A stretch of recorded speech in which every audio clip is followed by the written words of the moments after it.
What was the Lord Mayo major contribution to education in India? கல்வியில் வந்து பார்த்தீங்கன்னா பெரிய கான்ட்ரிபியூஷன் என்ன பண்ணாருன்னா மேயோ காலேஜ் ஸ்டார்ட் பண்ணார். உங்களுக்கு எனக்கு நோட்ஸ்லேயும் நான் கொடுத்துருக்குறேன். மேயோ காலேஜ்னு ஒன்று ஸ்டார்ட் பண்ணார். அதுக்கப்புறம் ராஜ்கோட்டில் ஒரு காலேஜ் ஒன்று ஸ்டார்ட் பண்ணார். அது வந்து நம்முடைய கல்விக்காக அவருடைய பங்களிப்பு.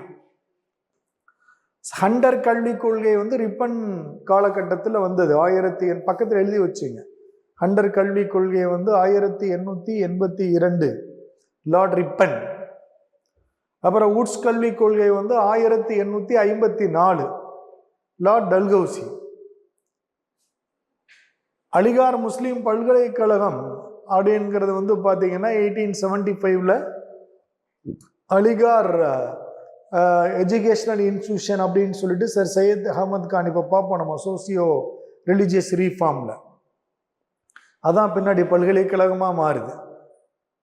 ஸோ ஆன்சர் வந்து பார்த்தீங்கன்னா மேயோ கல்லூரி.